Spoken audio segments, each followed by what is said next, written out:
Welcome to the Gentleman's Talk, where the podcast talks about a man's battle with mental health, his personal experiences, and his journey to be a better soul. Hosted by James Dean Littlejohn.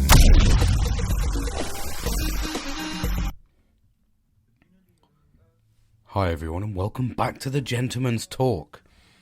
How are we? Hope you're okay. I hope you've been getting through some difficult times at the moment. I know I know that a lot of the time, and most of the time, I talk about men's mental health, but the cost of living, things like that is just spiraling mental health problems out of control. It is ludicrous at the moment. But that's what we're here for. This is the whole purpose of this. This is to support each other. This is to offer tips, tricks, and all the good stuff to hopefully, get through these dark times. It's difficult, but we're all going through it, apart from the top 1%, obviously. But I won't get into politics because that's not what I'm about. But yeah, anyway. So I hope you're okay. Honestly, I really do. I've been a roller coaster myself. I love that. I always say that. Here we are, Reflection Sunday. Feels like forever since I've spoken to you. But it has only been a week. I've had a busy week. And it's just kind of all culminated into here, ready for this, really want to talk. I was going to jump on a podcast yesterday, but I just really wanted to reflect on this week because I had an interesting outlook to mental health this week, believe it or not. And on Monday, I was chucked in relatively the deep end with my organisation. We held a mental health. They call it a coffee and a chat, and it's run by Diversity and Inclusion. And I was a guest speaker. And what they did is they spoke about a topic that I never really sort of paid attention to.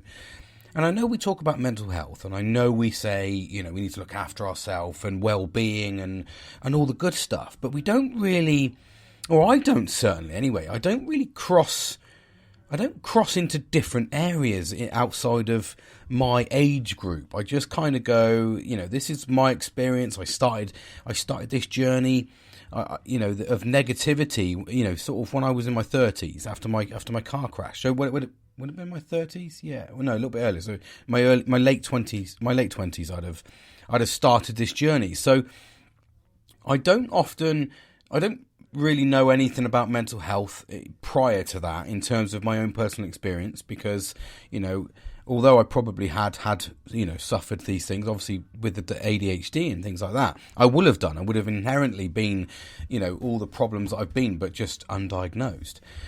But I don't really have enough experience in terms of modern day standards. And I know that I've got 3 daughters and they have been through, 2 of them especially have been through the world and back a lot more than I struggled with and suffered with at their age. I never had any of their stresses that they have now. And as a parent, I know that I didn't have those struggles. So I know that I didn't pass those struggles onto my parents. Do you know what I mean? So it's kind of like, although my parents had their own struggles with parenting around dealing with me, mine was just because I was a bit leery, a bit loud, when I was a bit young. So, they didn't really suffer from the mental health stuff that we suffer from now. That is like, and they've had their problems generationally and we've had our problems generationally. And as a parent, the stuff that my daughters go through, it baffles me, and it's come on to me because they're my daughters and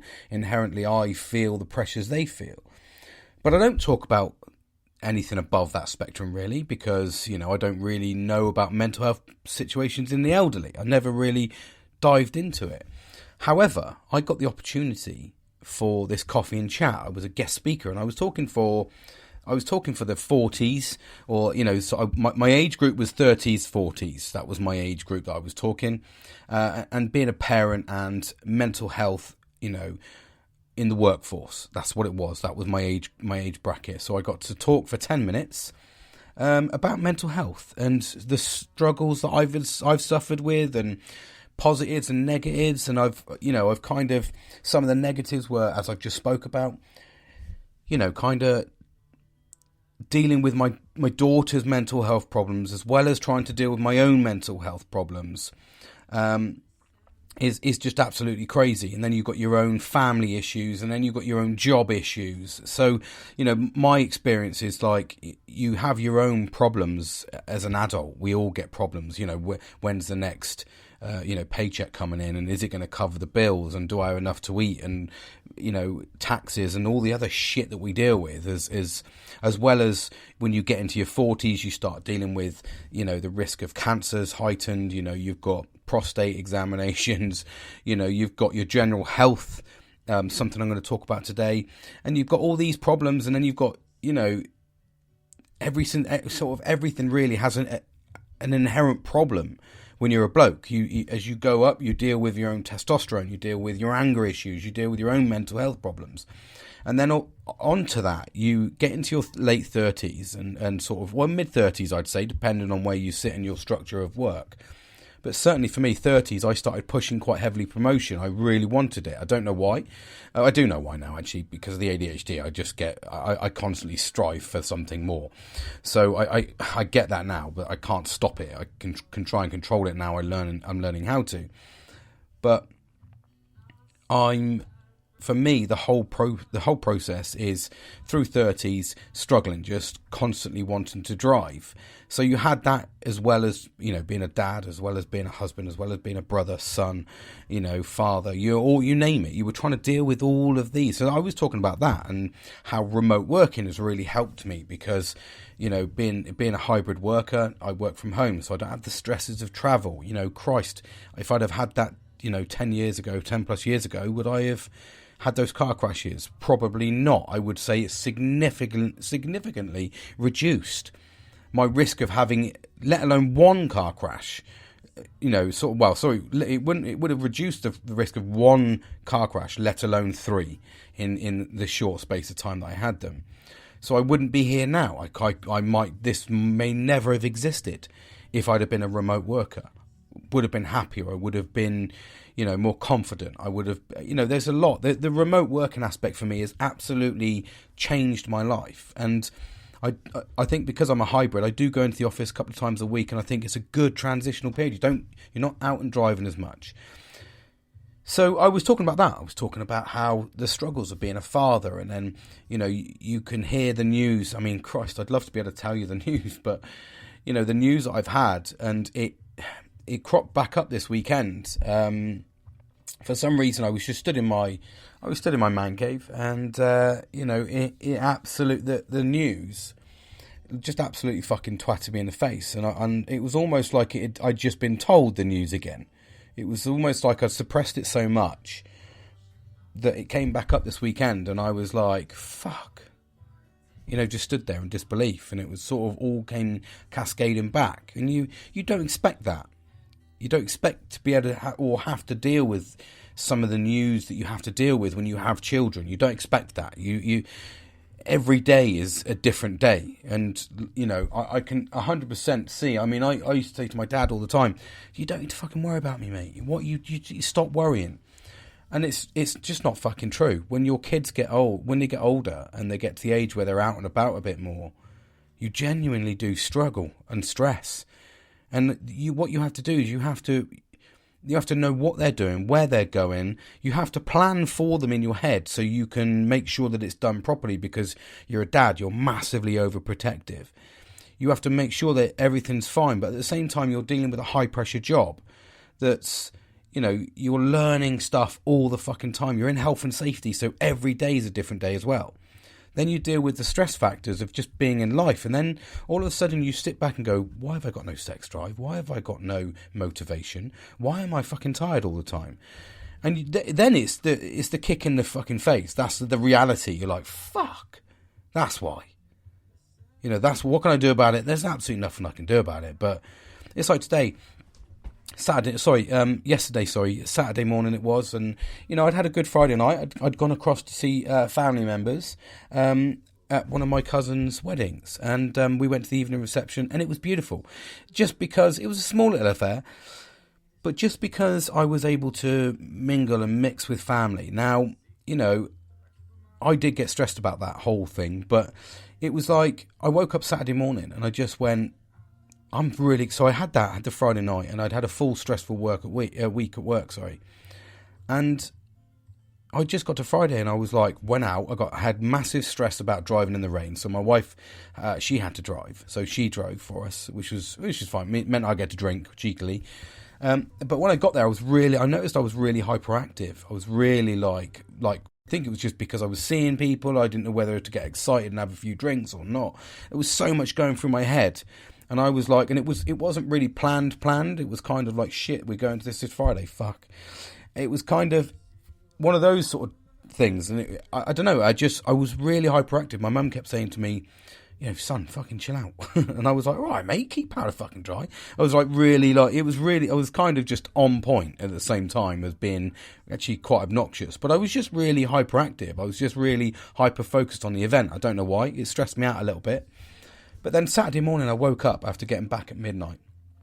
Had a good night, saw everybody, good to chat to everybody. And then, we all left on the whole, we must do this more often before we all fucking die, which never happens. And I said it never happens. I was quite honest. I said, well, it's never going to happen, but we can say it every time, and everyone just smiles at me as if to say, well, James, you're not really supposed to say that. We know that, but we just say it anyway. And, excuse me, but I'm not like that. I just go, no, I'm just going to tell you as it is, mate. We're not going to do it. It will be the next wedding. Probably won't be a wedding because everybody's wed. And, my cousin, bless her, this was her third wedding. So we probably wouldn't have got that in normal circumstances. So we see each other less and less. We don't organise family barbecues anymore. We don't really have big sort of get-togethers. So we lose all these. I said to my uncle, I was like, oh, it's been a year and 3 months since I last saw you. And he was like, no, it hasn't. I was like, yeah, it was. It was a year and 3 months ago. And he was like, oh, fuck. I was like, yeah, and that's it. And we live 8 miles away from each other. But it's just because there's nothing organised. Anyway, so I got to Saturday. And, I was absolutely shattered. I remember I walked downstairs and I went, I don't think I can do. I had so much planned in my head to do. I had to I wanted to finish off the bar and get it all painted and ready for an event that's coming up. I've got a couple of friends coming over in a week, so I wanted it all perfect for that. And plus I wanted it airtight, dry. It needed a freshen up. And it was the next stage in my renovation of the whole home, because at the moment I'm working methodically through each room and I just wanted to get this done, cut the grass on. I know the garden's perfect for winter, ready for summer next year. I've seeded it and feeded it for its last feed for the winter. Job done. I feel confident. The office stroke, I've called it, it's broken down into 3 little segments, my little log cabin. And it's a workstation. In the middle is a chill station, and on the left is the bar. So it's kind of like 3 different zones, and it's comfortable. It's really, really nice. So I lick a paint on it. Finished it all today. I was going to do it on Saturday, but I just didn't have the enthusiasm. I was absolutely exhausted. And my missus turned around to me and she was like, "Just don't do anything today. You don't stop, mate. You need to. Maybe that's your body telling you." She was like, you don't stop, you're just exhausted. If you're not doing work, you're doing DIY. If you're not doing DIY, you're walking the dog. If you're not walking the dog, you're doing education. And she was like, you need to fucking chill out, mate. So I did. I went and bought the supplies for Sunday to do it. But I didn't really sort of do any heavy work, so it wasn't too bad. But I knew I was exhausted. And you've got to really listen to yourself when it says that. And I was going to be the typical man there and go, no, fuck off, I'll go out there and just do it again. And I'll be even more tired on Saturday night. And then it'll break into Sunday. Which is what we do as men. We just run ourselves into the ground. And because we constantly want to feel like we've got purpose. And to be honest, that is the perfect time for me to transition actually into what I was going to talk about. And sort of cascade our mind back to when I was talking about the generational part. And that's when, like I say, I did this coffee and chat. I spoke for ages about this, and I did my little bit, and I was open and honest about PTSD and all that sort of stuff, and depression, and how the remote working's helped me rebuild my life, and having a caring sort of environment. If something happens, I'm open to talk about it, and people will acknowledge it and allow me the time to, recoup myself. And then the young lad, actually, when we were talking about generational and the mental health struggles that he suffers, he was struggling with the fact that at his age, everybody wants to take him under his wing, and he was talking from for the 20s, if you like, the early teens to the late teens into just before me, the 30s. And he was talking about how, you know, everybody wants to take him under his wing. Everyone wants to nurture him. Everyone just wants to, you know, sort of push him into scenarios. You need to learn this, you need to learn that. And he's kind of like says, his way of thinking was like, well, no, I don't want to be taken under your wing. I don't want to be pushed. I'm quite happy here, mate. I'm quite chilled out. I don't really want to stress myself out. I'm young. And it's interesting because that's what I do. I as a leader, I grab older people. I'm like, yes, I'll bring you through. Let's get you fucking going. So it was interesting because I then listened to another generational thing, and you know, but it resonated with my leadership style. And he was saying he doesn't like people, you know, getting hold of him and trying to drag him forward. He's like, I'm comfortable where I am, and I don't really want to earn extra money. I don't want extra responsibility. I'm just chilled out. So you could say to me, I would look at that as my mindset as, okay, well, I'm not interested in you because you've not shown any sort of ambition. Unfortunately, that's the way I think, because I strive for people that want it's the same ambition. I want to bring them along. And that's can be described a little bit like toxic leadership in a sense, because I'm trying to push people and they may not want to be pushed. But then I learned from that instantly. I learned, well, actually, instead of trying to force people, actually ask them if they want to be pushed. If they're not and they're comfortable, leave them. Let them just tick along and keep them going through, you know, moderate education and just a moderate workload. It's fine. Just keep them happy where they're happy, you know. So I developed from that then. My own leadership style developed even further in sense of, oh yeah, well, maybe that is a bit toxic trying to force people. And if there is somebody that wants to show an interest and allow them to show an interest instead of forcing you, you know, them to come under your wing, then just take your time and then grab the ones that want to come along. And that resonates a little bit harder with me because I'm quite hard on my best mate, actually, Kieran. And, you know, I try to push him all the time. I don't know why, but I really do. I just try to go, mate, you can do better than that. You can do better than that. I'm constantly fucking telling him. And he has succeeded. And I don't know whether sometimes he thinks, well, I don't want to not succeed because I don't want to let James down, and you know, he's quite passionate about the shit he's done and all this sort of stuff. Or is he genuinely comfortable being pushed along? Because even in this new job, I've gone, all right, mate, well, I'm going to give you 6 months, mate, and I'm pushing you up because I want you to have more money, and I know you're capable of doing it, and I will look after you. So I've always got his back, 110%. But sometimes you think to yourself, oh, am I a bit pushy? Is that a bit of a toxic leadership style? And I feel it was. So I developed from that, actually. So I got a lot out of this coffee and a chat. Already, I've got a lot out of it because I'm now talking to now listening to the problems that age group, the ones that I nurture, are going through. And then I was kind of, I'm going to say blessed, really, with the next transition, which was the older generation. And this lady came on and she said that she finds it really hard that people just push her aside because she's, you know, she was talking for the 50s, stroke 60s. So she was almost retirement age, and she was close to retirement. I think she was like 3 years off retirement. And she said she feels she's had a couple of friends that have turned around to her and said that they feel that they have to, they're going to have to resign because they just don't feel like they're needed anymore because they're being pushed aside. They're being given lesser jobs because they're not as efficient as the younger people.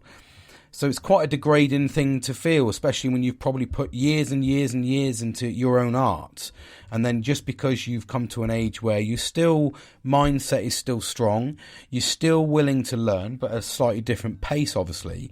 And, you know, we all go through stages. I know that I don't learn as quick now as I did 5 years ago. You know, and if I'd have had the ambition through learning now as what I did when I was 18, I think I probably could have been whoever the fuck I wanted to be. But I didn't. I just wasted the years where my brain was a sponge, came to this fairly difficult years, and even at 41, I'm noticing now I'm having enough of this learning thing. And then I cast my mind into my boss saying, he's been on the same courses that I've been on, and he's just gone, if you put me on any of those, we put him on an ISO 9001 course. And it was a fucking horrible course, I'm not going to lie to you. But he was in his 50s, and he went, if you ever put me on one of those courses again, I'm going to fucking take your eyes out. Because he found it hard, whereas I found it moderately hard, had to pay on a little bit more attention than I would have done. But at the same time, if you were in your late 20s doing that course, and you'd had a little bit of experience, you'd have pissed it, because you'd just absorb it. So I'm learning already from an elderly generation. And actually, the reason that resonates with me is because I take a lot of experience from my elderly. I do think that there is I'm quite negative towards the elderly generation in a general, because I do think that they can be slow. I do think that my experience of the elderly generation is they sit in senior positions where they're not really effective, because their mindset isn't as strong as it used to be. So they're making decisions, but they're not really making the decisions. From my experience, this is not absolutely everybody's. I can 100% tell you, but from my experience, you make the decisions as the site manager or the senior lead. You make the big decisions, but the face of those decisions is the elderly, in the sense that they're sat in senior positions and they take the credit normally, or they're taking all of the face value. And from my experience, I've had a very negative one from the elderly. I always think that they sit in these positions, especially when you're striving for promotion. I think I have to caveat that with that 110%, that because I'm quite an ambitious person, I see their weaknesses. And I kind of go, well, why are you in here? I'm making the decisions. You're just ticking the fucking box when you have to. But you're not doing absolutely jack shit, but you're on 10 grand more than me. And that's because of my ambitious nature. I get that 110%. But that's how I look at the elderly. And that's because I've looked at the elderly like that, because of my ambition. When I was listening to this lady talk to me, and she was close to retirement age, and how her friends, and they got a little network, the same little network we have in our 40s, the same little network we have in our 30s and 20s.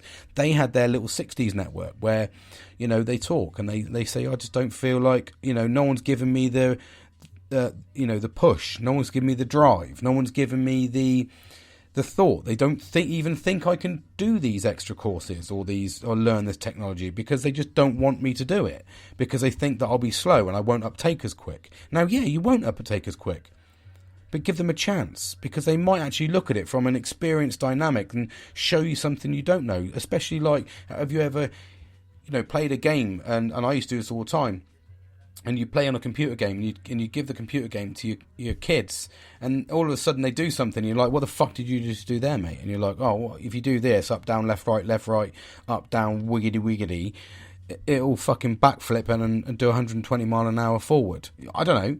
Do you see what I mean? They normally know shit that you don't know, and you look and go, oh, okay. Well, it does work both ways. It does work in the sense that the elderly can, I can hand on heart say that if I hadn't have had my dad when I transitioned from Serco, contract for that I'd been in for 9 years, if I hadn't have, and when I moved into this, my new organisation, and it was a massive change to me, if I hadn't have had the support of my dad working in the same organisation as me, yeah, I think I would have fucking failed. I think I'd have absolutely lost it. I was taking on so much. A complete and utter change in my life at 40, a complete and utter change in trade and knowledge and everything, starting off rock bottom when I was at the top of my previous game. And if I hadn't have had his calm attitude, bearing in mind my dad is very, I remember him when he was younger, he had the same temper as I have. I know the Scottish side of him, and we've clashed for years. But as you get older, you tend to just look at perspectives in a different light. You're not as punchy, And I found that, in actual fact, he gave me a lot of the direction that I needed. He calmed me. He was almost the zen I needed. Because if I'd have spoke to people in my younger age, they'd have been like, fucking yeah, let's do this, James. Let's fucking go out there. Let's fucking take the people. Do you know what I mean? And that's what it would have been. And then you've got the elder at the back going, fucking simmer down, mate. Keep your powder dry. Wait, let those little fucking idiots run forward. They'll take out those little fucking idiots. And then we'll go into a strategic fucking fight. And this is where you need to go to. And then it never gets to the fucking back, because you've got the the direction from the fucking to you. So me as a supervisor, so to speak, leader, but not a senior leadership, but the middle ground leadership at the moment. That's what I do. I take direction and then I strategically go forward. And it works in life. And I think that's why we need those balances. We talk so much. Mental health is not ageist in any way, shape or form. We can all suffer from mental health problems right across the fucking board. Doesn't matter what your age is, you can suffer from mental health problems. And we must remember that when we're talking to these people and when we're going into our workplace, when we're going into home, when we're dealing with family, friends, loved ones, we must remember that everybody needs the question asked to them, are you okay? Absolutely. And we forget that. We just think the elderly are fucking lazy and just, they're fucking past it. Move along. It's very easy to do. I can do that every day. I can move people outside all day. I took a fucking 65-inch TV off a bracket today with fucking one hand holding onto the top of the screen and the other hand with the drill unscrewing the fucking screws that were holding onto the bracket that was in like stable in the air sort of thing. And I managed to undo the last one and then hold the weight and drop it down. Do you know what I mean? But at the same time, that was the fucking stupid thing to do, wasn't it? Do you know what I mean? If I'd have had my daddy, he'd have gone, no, just fucking chill out, mate. Do this, do that, do this. But it's not ageist. It can affect all of us. Absolutely, 110%. And we must remember that when we talk to people. We must remember that the cross-network in the different ages, they help. They help you to understand different outlooks in life. Sometimes we need to be like the 20s where we're fucking, all in balls deep. And then there's other times where we need to just fucking slow down and take a little bit of a strategic look at fucking life.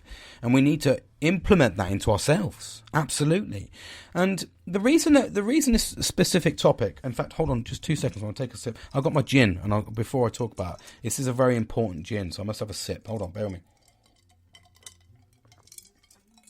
It's fucking delightful as well. Excuse me. Yeah, so the reason it resonated with me is because I went to the wedding on Friday, and I seen my dad. I haven't seen my dad for a couple of weeks, and we haven't really spoke. I've been really, really busy in work. And he's been away on trips and stuff with my mum. And we just haven't crossed paths, which is unusual because we used to see each other every day, 3-4 times a fucking day when I worked with him.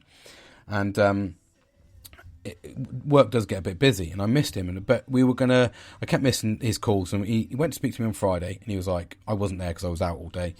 And then he went up to work and we said, caught him in the afternoon, sorry. And just after work, he rang me. And then I went along and said, well, don't worry, I'm seeing you at the wedding tonight, the reception. He said, yeah, okay, no worries. And just sort of left it at that. And anyway, he walked in.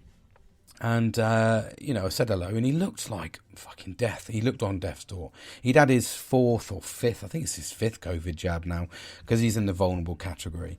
So he's had his 5th one, but it's ruined him. It's absolutely fucking ruined him. I said, you look fucking horrendous. And he was proper trying to fight it. You could see that. He was drinking his way through it. And I was like, all right, you need to chill out. But anyway, we got chatting. And this was the bit that resonates with me. So I said to him, I managed to talk to him. And it was brief as well, which is a bit annoying, but because someone interrupted us. But I said, how are you? You didn't look great. And he said, I'm all right, son. I said, he said, I haven't spoke to you for ages, sort of kind of missed having a little bit of a chat. I said, oh, right, okay, well, what's up? He goes, I'm just struggling a bit. I don't really feel good mentally. And I was like, oh, okay. And he said, why? And it's because of his job satisfaction. He's at that age now where people don't need him as much because, he is a little bit slower. He is a little bit, but he's so knowledgeable. And that's what he just wants that job satisfaction. And I said to him, he's close to his 70s. And I said, and the bit that resonated with the more I reflected on it this was afterwards, and I reflect on how much I rely on feeling needed. As a man, you do want to feel needed all the time. You need to feel like you're needed, wanted, loved. You really do. Trust me, I'm a man's fucking man. I've big fucking beard. I absolutely fucking love it. I'm a proper, proper man's man. I do class myself as a bit of an alpha in that sort of sense.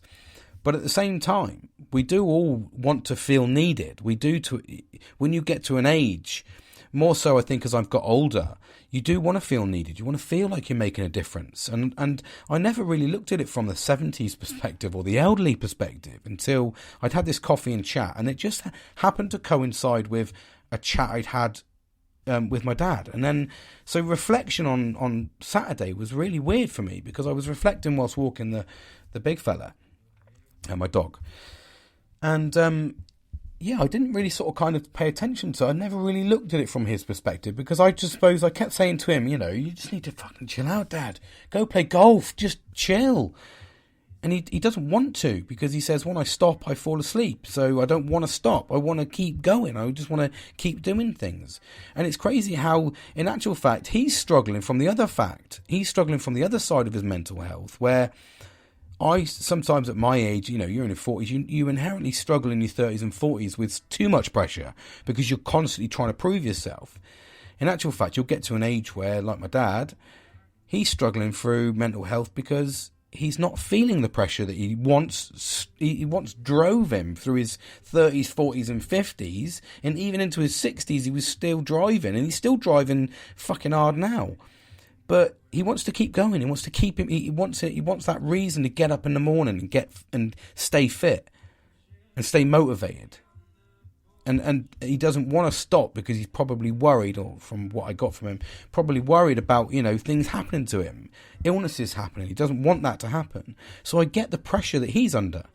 And then you're in your 40s, 50s, 30s, 40s, 50s. Your pressure is completely different. Your pressure is you want to take on loads to prove yourself, to get promoted. And then you've got the pressures in your 20s of you don't know what the fuck's going on with life. For most men, you're just walking hard on. Do you know what I mean? At 20, So it's kind of, you've got a lot of testosterone flooding through in your 20s. So we all have different elements of pressures that we deal with.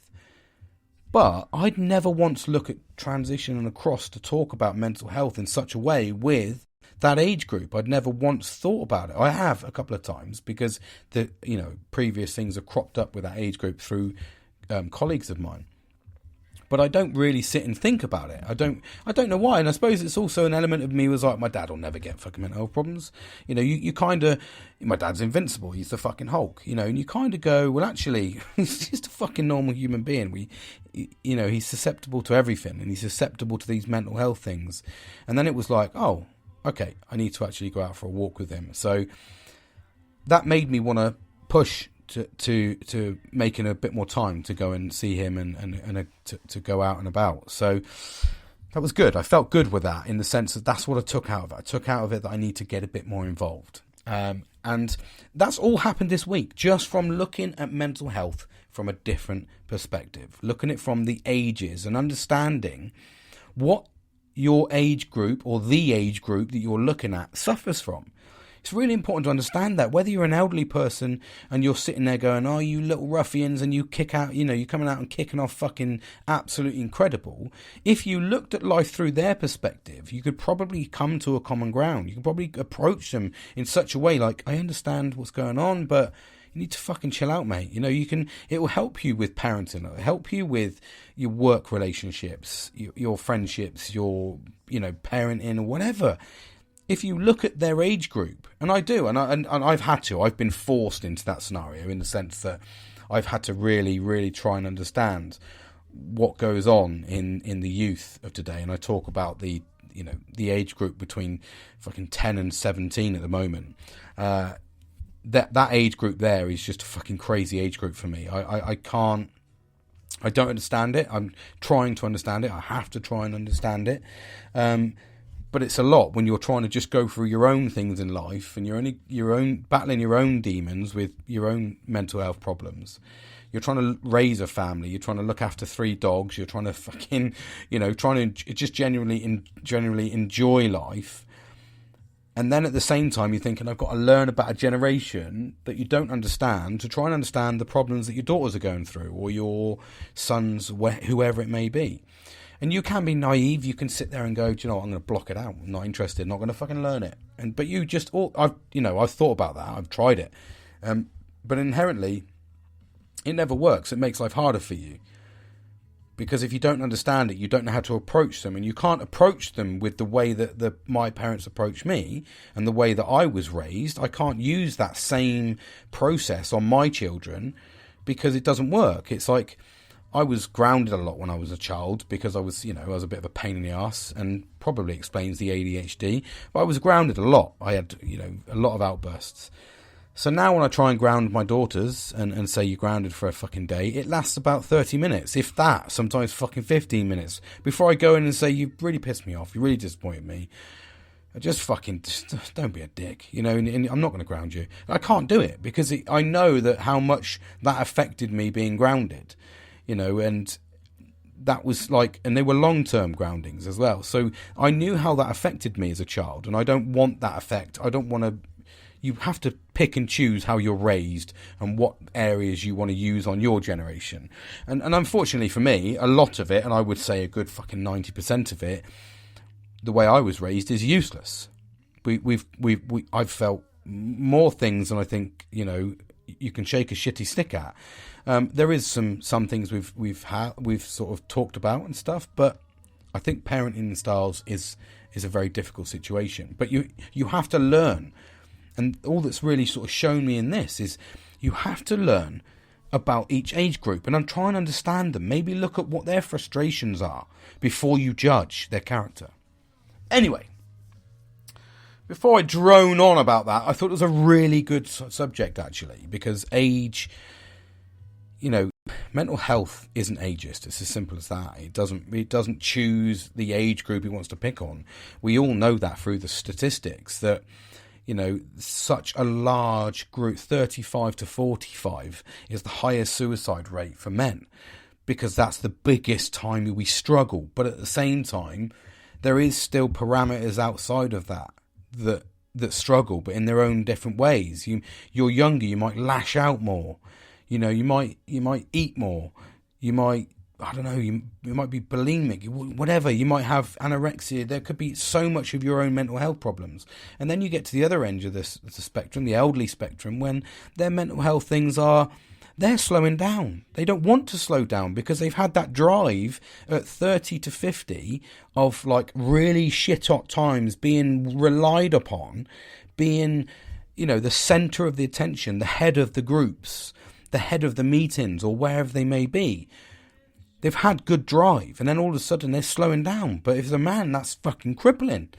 You're like, whoa. And it's easy for me to go to my dad, you need to fucking slow down, play golf more. That's because that's what I want now. But he's like, no, I want to keep going. I don't want to slow down. It's getting that balance. But the starting point there is make sure you do talk to those people on their level. You'll get a lot more respect back. And it did. It resonated with me when I was talking to my dad. And it made me go, oof, I need to step out the game a little bit. I need to, because I assumed he was okay. I assumed he's been on trips and stuff like that. And he's out most weekends. But it transpires he's not. He's like, I just want to go out and just bimble and chew the fat and have a walk and a talk. I've gone, no, I can lock that in. Don't you worry about that. And it made me learn. So I've learned. I've had an educational mental health week this week. It's been absolutely fantastic. And then, boom, we break into the weekend feeling like shit. Haven't been on the fucking fitness train for a long time. And then my mate Nelly, avid listener to this, and a very good friend of mine, suggested all of a sudden out of the blue that we do this. We're in a group, I told you, the Positive Vibes, the Vibrators. It's this little WhatsApp group. There's 4 of us in it. And we talk every single day. Me and Kieran, mostly Nelly, and Billy, where he, if you get if you get a sentence out of him per month, you'd be lucky. But he contributes in some sort of way. I've yet to find it, Billster. Anyway, so we've got this little group, and he said, we want to motivate each other to lose weight. We're all in the same age group, almost. Billy is the youngest out of all of us, and we're all going to come together and come up with ideas, suggestions, calorie counts. We're going to do calorie counting. We're going to do, a little fitness regime daily. We're going to check in. We're going to do weekly weigh-ins on a Monday. It's almost like fat camp for a couple of middle-aged men, or 4 middle-aged men. But it's really good because it's going to motivate me to eat less. It's going to motivate, and that's why this gin's important for me, because, boom, Monday is when we start. So I've set up my Switch Fitness in the background. I'm going to smash that out every morning before I start work. And I'm just going to cut down to Friday and Saturday drinking rather than Friday, Saturday, Sunday, Monday, Tuesday, Wednesday, Thursday, Friday, Saturday, Sunday, Monday. I'm going to cut it down to 2 days. I don't drink a lot. I'm not an excessive drinker, by the way. But I do. I like a nice gin on the weekend. But I need to cut it back. I need to get the calories back in. I need to look after myself so that I don't feel the problems. Maybe it will relieve some of my back problems and things like that as well. So, but it was the next level, actually. What came out of it is we all agreed. We all said, yeah, we're fully on board. And it transpired from there. It exploded from there. Sorry, it just came out, and there we go. We've got something going on. So we're all going to support each other. And that's the biggest point I took was, it's little things like this is why we need these support groups, because they do help each other. We all need to get ourselves down to a healthy weight so we feel better about ourselves. We do get to a point where we drink and we eat excessively. We don't really look after ourselves. Especially as men, we get that midriff around the 40s. And, if you've got a little group of motivators, you're all on the same wavelength and you're all talking together and helping each other daily, it's like a massive booster, big confidence booster. It's a big motivational booster, and it's building friendships, isn't it? And that's what it's about. Really, really is about that.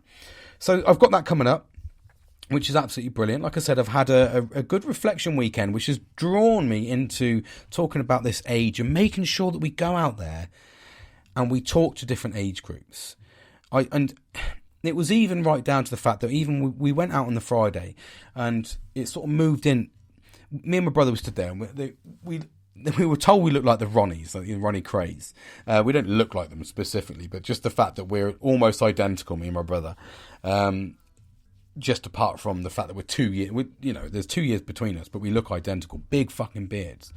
And it was nice because even then we were talking, just me and my brother, for like 15 minutes on beard regimes and how we do things. And, what sort of moisturiser did you use for that, mate? Oh, I got this one. This is cedar oil. It's really good. And it was just little boosters like that. That's what happened, sort of friendships. And, that was what sort of nurtures it, looking after ourselves. By looking after yourself, your well-being's increased. And that all just transitions, I can't say it, across to your different areas. And everybody can see that. And everybody came over to us and, what are you talking about? Oh, we're talking about beard regimes. And everyone was laughing. They were like, that's absolutely amazing. But it brought people into your world. And everybody had a laugh about it. Probably laughing at us. I don't know. Maybe. But this is what we need. You need support from your friends, your colleagues, your family. You need your loved ones. You need support. You need to understand their different age groups and what they're going through. Like I said, I don't think I ever would have thought that I'd gone through, or I'm going through, the things I'm going through now, in terms of my own mental health, trying to fucking work, like literally trying to manage that on a daily basis. And then dealing with the shit that comes through the door from having children is just, it's mind-blowing. It's just a minefield of craziness. And you can't predict a day. So it's really important that we manage this. And you'll be surprised from what I've understood in just 1 week of one conversation and one conference call with, talking about diversity and inclusion across the generations, what I've learned and what I've managed to research and what I've reflected on, and just that conversation I had with my father just absolutely resonated. We need to keep in touch with everybody. Every man will suffer at different age groups. You need to understand that. There may be a barrier that you don't understand why you're not talking to your dad, and he doesn't understand me. Well, maybe if you communicated, and explained your situations. Like, I'm a very open and honest person. Absolutely. And since I have, my dad has just been super supportive, because he said, I never understood your problems. I never understood mental health. It's not, he was born in 50s. He said, I don't know mental health. We didn't have the mental health problems. We just saw it as being mollycoddled. What the fuck's that? But now, the more we research it, the more we talk about it, the more we learn about it. It's all the time. And even when I talk to people, and like even when I've spoke to my dad and he's told me about scenarios or things that have happened, I've gone, you should have seen a fucking psychiatrist, mate. Because they didn't have the support, and the support's only at the foundation of where it should be going forward. We need those stats to come down. We need to look after each other. You need to be motivated. You need to be a core friendship is what you need of all just to get as much out of it as possible. Anyway, I'll stop there, but hopefully that's given you a little bit of food for thought, really, on just making sure you try and understand the generations, maybe even try and assist the other generations with trying to understand what you're going through. Because we've all got different pressures. I guarantee that you right now, if you've got your son or your dad or brother, whatever, I guarantee if they're in a different generation spectrum, they are not going to have the same pressures that you had. I know, talking to my dad, his pressures would have been completely different to the pressures that I have. Completely different. So you might learn from his pressures and he might learn from your pressures. It will certainly bring you together. I don't understand, I know about my brother's pressures and I talk about him, and he's got, what do they call it when he's, I can't think of the fucking word. I can't think of it anyway. Where he struggles with words and putting them together. It'll come to me in a minute. He struggles with that. Which is a big part, an absolutely huge part of your life when you struggle with words and numbers, and that was something that was never picked up. So I learned a lot about that, and I was kind of like, it helped me to understand why, especially when he was sending me text messages and they'd have spelling, punctuation problems and all sorts, and I'd be like, the fuck are you doing, mate? It doesn't make sense. And it wasn't until you understand about him and then learn about him, and then also understand that he has that to go through, as well as trying to strive to get promoted, as well as trying to strive to be a better person, and raise fucking 2 daughters, and his own challenges as a man. You just think to yourself, you're a fucking, you don't realise how much of a soldier, how much of a hero you are when you go through all those things. His daughter's got autism, and it absolutely drives him insane because it's a massive stress. It's the same as I was talking to a friend of mine at the weekend, the end of last week, Jace, and he's got a son that's got Down syndrome, and he was talking about the pressures that he has, as well as trying to raise the other 3 children, as well as his own relationship, as well as his own cost of living crisis, and run his own business, make extra money so he can have a little bit in savings for his nest eggs. And you think to yourself, fuck. He's like, stood there, he goes, yeah, one day I was having a chat and with my son, and the son with the Down syndrome, because he wasn't getting the attention he wanted, picked up a fire truck and threw it through his near enough new 65-inch television. Now, he said, I can't tell him off because he doesn't understand him. That's just him displaying his frustrations. Instead of going like, Dad, or trying to interrupt, he doesn't understand it. So he does that as an act. Now, that's a stress, because you're like, fuck, I haven't got a TV now.